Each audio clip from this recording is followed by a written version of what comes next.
गुरु गोविंद दो खड़े काके लागू पाए। बलिहारी गुरु आपने गोविंद दियो बताए। एक व्यक्ति जो किसी गुरु के शिष्य हैं और वही व्यक्ति भगवान के भक्त भी हैं, उनके सामने भगवान और गुरु जी दोनों खड़े हैं। भक्त असमंजस में हैं, गुरु के शिष्य असमंजस में हैं कि मैं गुरु जी का शिष्य हूँ और अपने आराध्य देव के सामने भी हूँ, तो मुझे क्या करना चाहिए? पहले किसको प्रणाम करना चाहिए? गुरु जी को वंदन करूं कि प्रभु को वंदन करूं? तब परमात्मा कहते हैं, गोविंद कहते हैं कि हे भक्त, पहले गुरु के बलिहारी जाओ, अर्थात पहले गुरु को नमन करो।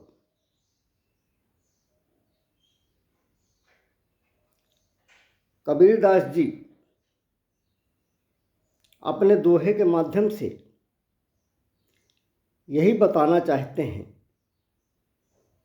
कि जो भगवान को मिलाने वाला है, जो भगवान की पहचान बताने वाला है, जो भगवान के स्वरूप को बताने वाला है, वो साक्षात गुरु ही हैं। इसलिए गुरु में तीनों रूप हैं, ब्रह्मा विष्णु और महेश के। इसलिए जो भगवान को मिलाता है, जो भगवान से संबंध स्थापित कराता है, वह सबसे पहले अर्थात भगवान से पहले भी वंदन करने योग्य है, नमन करने योग्य है। भगवान अपने भक्त और उन गुरु जी के शिष्य को समझाते हैं कि हे भक्त, गुरु ही ये मंत्र देते हैं, गुरु ही शिष्य को यह समझाते हैं कि संसार सुंदर नहीं है, संसार जिसने बनाया है वो सुंदर है, अर्थात भगवान ही सर्व सुंदर है। कोई पुरुष सुंदर नहीं है, कोई स्त्री सुंदर नहीं है, मन में विकार वासना है। इसीलिए स्त्री में पुरुष में सौंदर्य जैसा भाव दिखता है। परमात्मा ने जीव को संसार में फंसा दिया है। जीव परमात्मा की माया में फंसा हुआ है, इसीलिए परमात्मा के स्वरूप को समझने में भूल करता है। जब यह वास्तविकता गुरु अपने शिष्य को समझाता है, तब शिष्य को वास्तविक बोध होता है और शिष्य जीवन के वास्तविक उद्देश्य प्रभु के चरणों के चिंतन की ओर अग्रसर होता है। भगवान श्रेष्ठ हैं कि गुरुदेव श्रेष्ठ हैं? तो गुरुदेव तो शिष्य को यही कहते हैं, गुरुदेव तो शिष्य को यही समझाते हैं कि भगवान बहुत सुंदर हैं।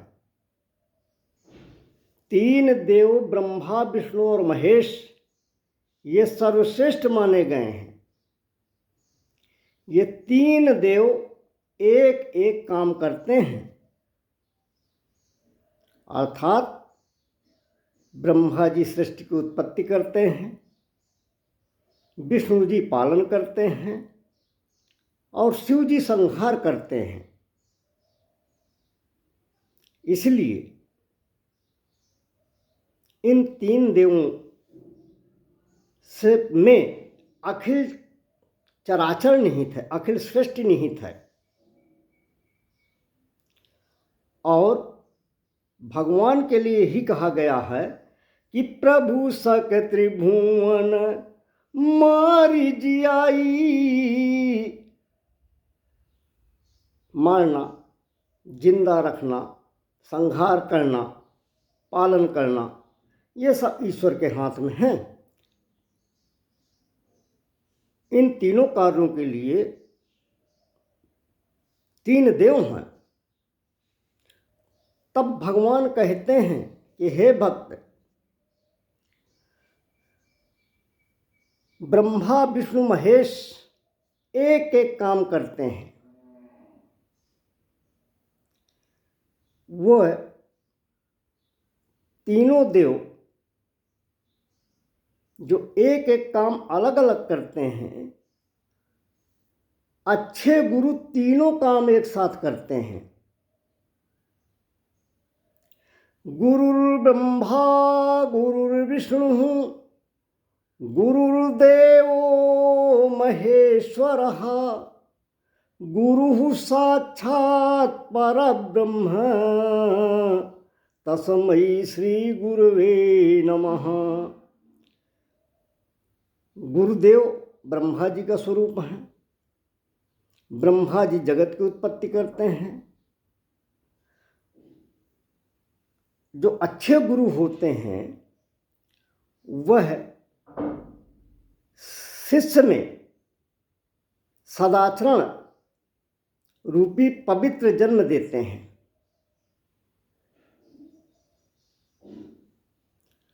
माता पिता जो जन्म देते हैं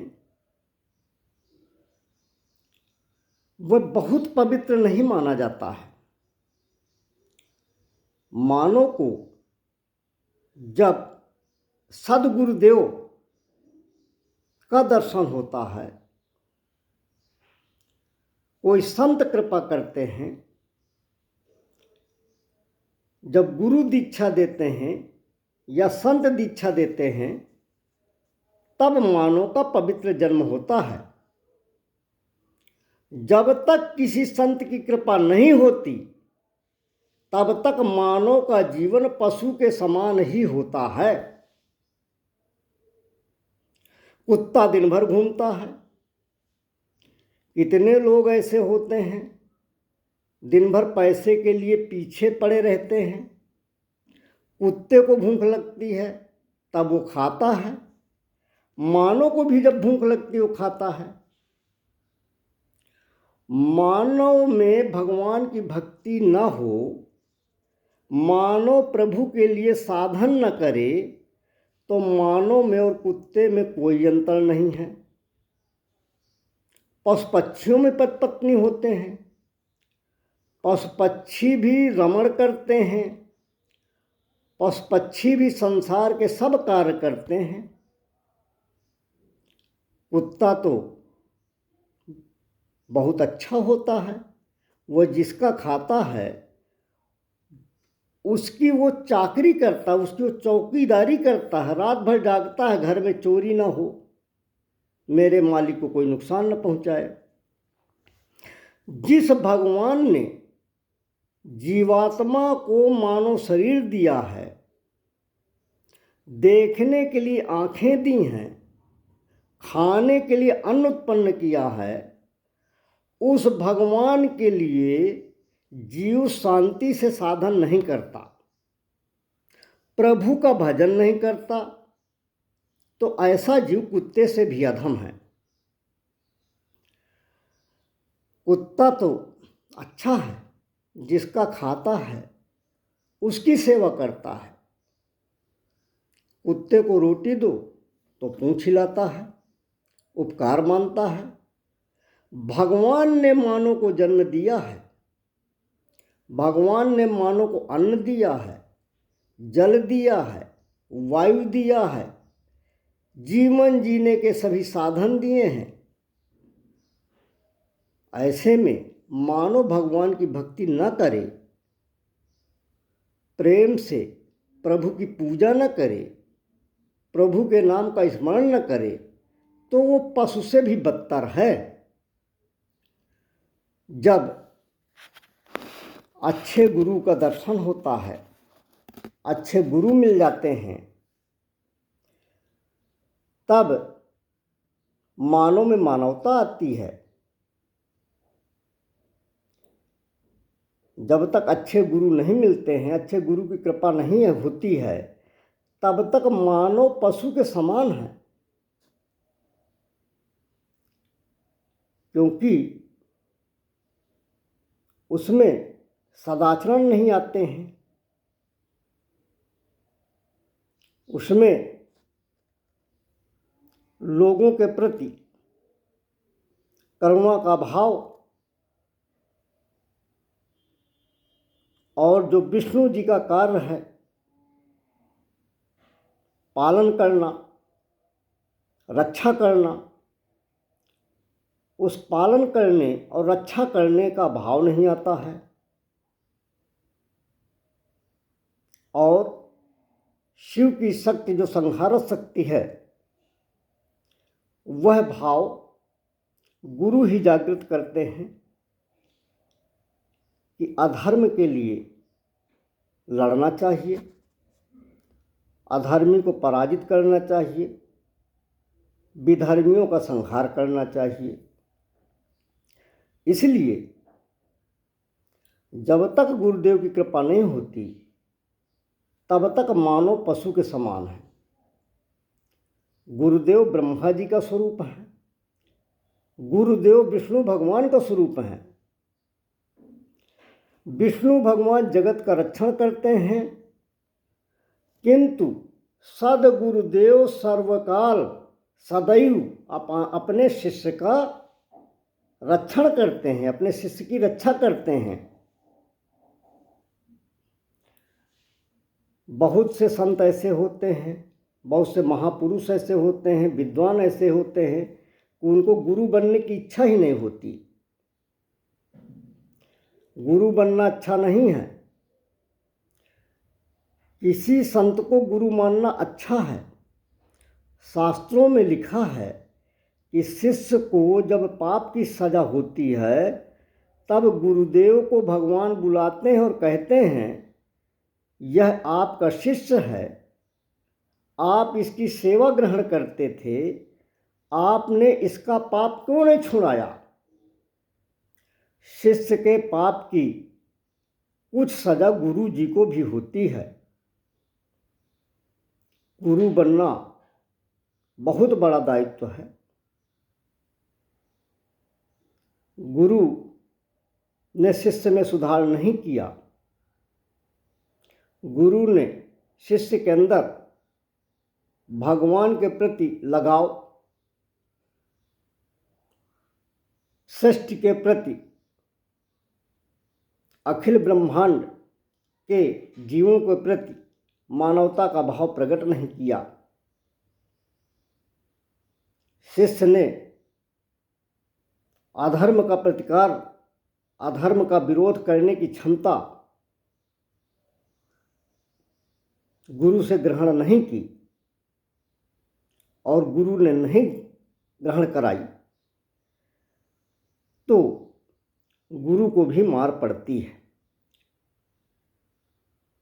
इसलिए किसी संत को, किसी विद्वान को, किसी मनीषी को, किसी महापुरुष को गुरु मानना अच्छा है। गुरुदेव सर्वकाल सदैव शिष्य की रक्षा करते हैं। सच्चा गुरु ऐसा मानते हैं कि जब तक मैं अपने शिष्य को परमात्मा के दर्शन न कराऊं, सदाचरण का बोध न कराऊं, जीवन जीने के मूल्य न बताऊं, तब तक मैं शिष्य का ऋणी हूं। इसलिए गुरु सर्वश्रेष्ठ होते हैं। गुरु बहुत ही आदरणीय और वंदनीय होते हैं। गुरु के उपकार से प्राणी कभी उर्ण नहीं हो सकता है। जो भगवान को मिलाता है वो गुरु है। इसलिए सभी को अपने गुरु का वंदन, अभिनंदन और नमन करना चाहिए। गुरु की पूजा करनी चाहिए। गुरु की पूजा करने से भगवान की कृपा प्राप्त होती है। जय श्री सीताराम, जय श्री राधे श्याम।